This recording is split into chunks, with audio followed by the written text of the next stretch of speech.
Hello, and welcome to a brand new series produced by Norwood House Press, where we show you the faces behind the pages of some of our readers' favorite titles.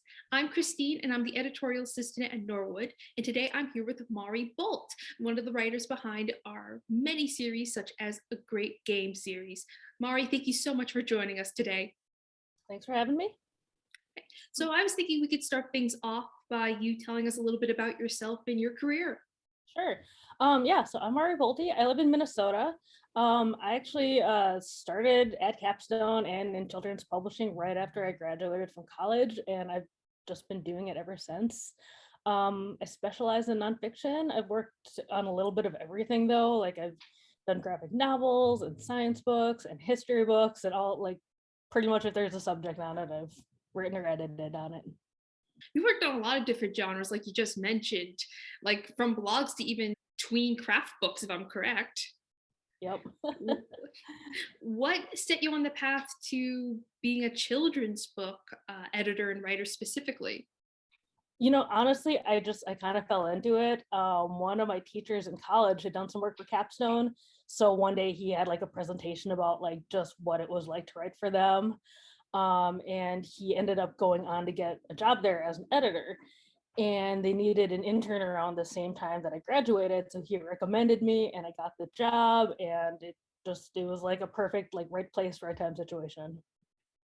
With that journey and stuff, what was your first book that you ever wrote? Okay, so it's super embarrassing. My first published book was about Justin Bieber. If you Google my name, it still comes up as like the number one hit.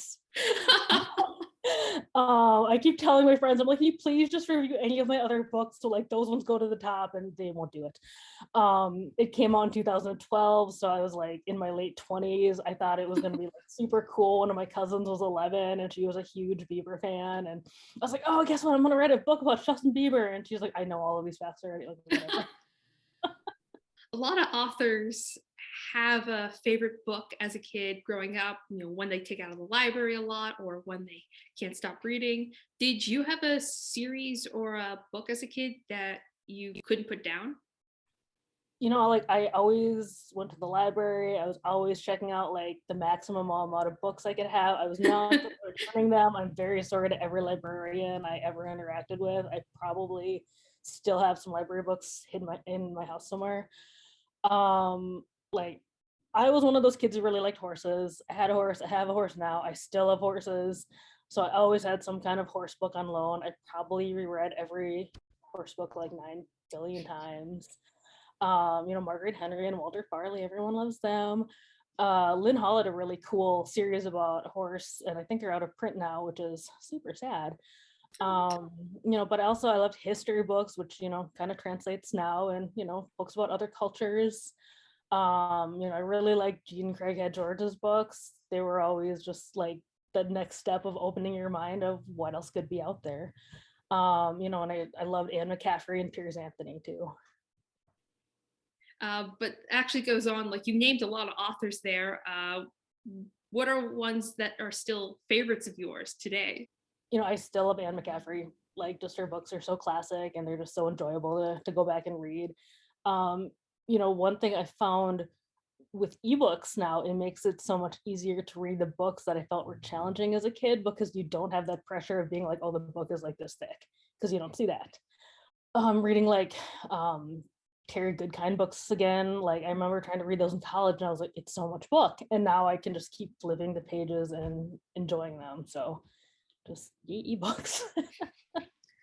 I was wondering if you could tell us a little bit about your writing process, like what goes into when you're writing a book. Sure. I love researching. It's like my favorite thing to do is to learn about other things. Like I can go down a Wikipedia rabbit hole and just be like, oh, I've been on here for like 2 hours now. I'm not even looking at the thing I was supposed to be looking at before. So the first thing I just try to do is understand the subject as a whole, like, when did it happen in history, which I think is really important, especially for kids who think that like, people in their 30s and 40s are like 100 years old. So just try to contextualize what was happening around then and then what led up to it and what happened after. And then I just try to figure out how I'm gonna explain it, Mhm. what were the high points. And then really my favorite thing is like just trying to find like those little nuggets of facts that like, might not be in every book, but like something a kid would find really interesting. What's your research process like? Is it just going down that Wikipedia rabbit hole, or is there a more intricate process to that? It depends on the subject. If it's a really, complex or like content heavy one, sometimes I will just start there to just get like the Cliffs Notes versions. And then I try to go to like the more well-known sources for that, and then just try to get a little more obscure every time, and hopefully at some point I have a whole book. Just leak and log it bit by bit Right, by bit. right. You just get the little big blocks and then you just keep adding the little blocks until it's all complete. No, makes a lot of sense. One thing you mentioned was finding that information for children and keeping the audience of the children in mind. What are some particular challenges that you might encounter with writing a children's book? The biggest challenge is just writing for the appropriate level. I think a lot of people struggle with that. Like that's the biggest thing I encounter when I work with new authors as well. Just, we're all used to writing kind of at that, kind of like fourth and fifth grade level, but writing for like kindergarten and like lower elementary is just, it's so difficult because you have sometimes these really complex ideas and things you have to explain, and sometimes you get like one sentence. Mm. I've worked on like short articles, and it's like, well, I guess I have to explain World War II, but I only have one sentence. So it's like such a challenge to know what the important information is and how to present it in a way where it's like not confusing, but like will Mm. hopefully push the kids into wanting to go the next step and looking up more information. Makes sense.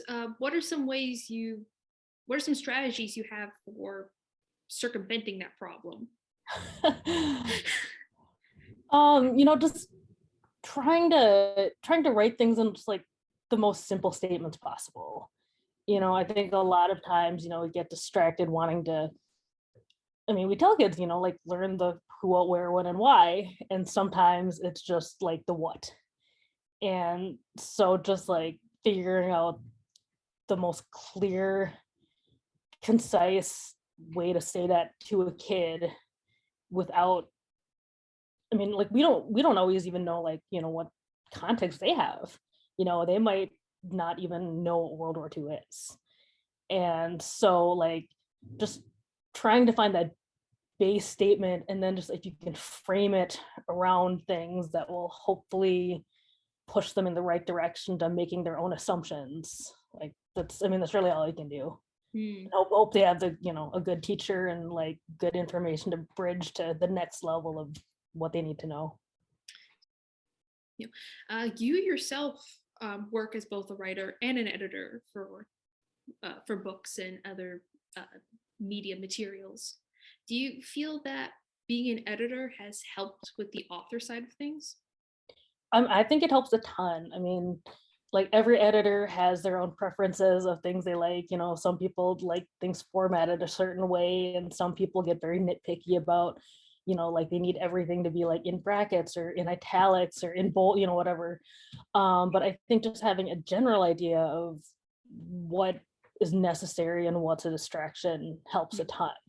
Like for me, I just like seeing something that looks clean and easy to read. Like sometimes I'll get things that have like no returns in them, and I'm like, I can't read this. Like my brain just like is melting a little bit. So just doing anything I can do as a writer to make it as easy for the editor as possible to read for content. It just can help make my work better as a writer and make the editor's job easier as the editor. But actually, would like to talk a bit more about you being in the industry. You've been working in this industry for over a decade now. I'm curious, in your time of that, if you've noticed any particular trends or shifts in the children's literature marketplace. Any in particular that stand out to you as being ones you like or ones you dislike? Sure. One thing I love is that we're embracing all sorts of subjects and book types. When I was a kid, I always kind of felt like if I wasn't reading like the Newbery award-winning books, I wasn't really doing a good job reading. Mhm. Comic books, fantasy books, books about sports and games, like those were kind of the things that like the kids who you knew didn't like to read were reading. And easy reader books were very clearly marked easy readers. My sister has dyslexia, so when she found a series that she found easy to read, she would stick with it and only read from that author, read from that series. And it was really hard to get her to look at anything else because she's like, well, I know I can read these though, and I'm not going to feel stupid when I do it. But now there's all sorts of like acceptable reading, like a great game. That's awesome because like kids can read about Minecraft or Mario or whatever thing that they actually like. And it's a fun book and it's a challenging book and it's an informative book, but it's still, they're still reading and they're still getting something from it. Just because a kid is a struggling reader doesn't mean they can't or aren't enjoying what they're reading. They should like whatever it is. Sometimes you don't like the things you're reading, but knowing that there is something that they can read later that they will like, I think is a lot better motivator than just being like, oh, I gotta read a thing again. um, and I think there's a book out there for everybody. Like I know kids who say they hate reading, like you just haven't found the right book. Like there's a billion books out there, there is a book for you.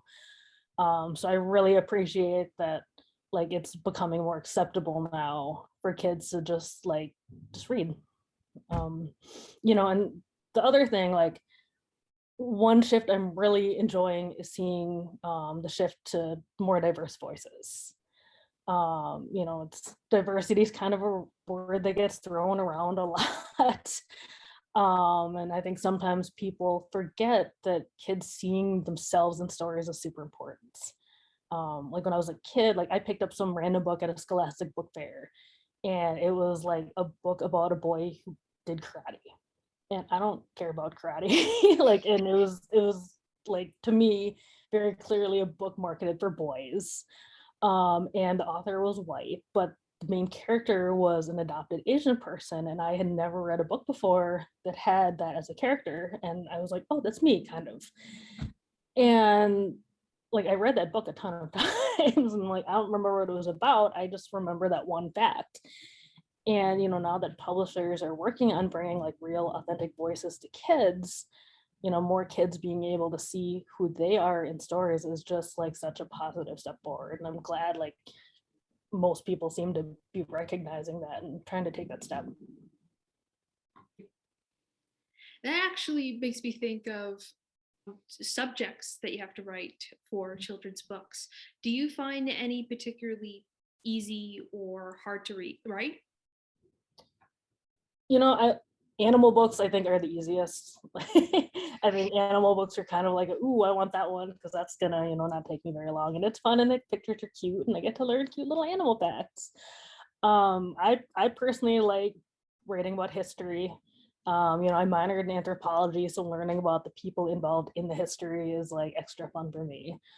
I find science topics like pretty difficult because I want to explain everything and there's not room to explain everything. So yeah, that's always difficult for me because like when I do like I'm not great at science, so I also need to fully understand what I'm researching before I write it. And so then I'm like, oh, I didn't know that before. I want to put that in. Oh, I can't. That is my struggle.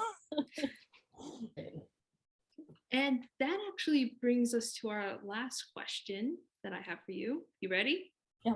Okay. What advice do you have for people that are looking to become a children's author or editor?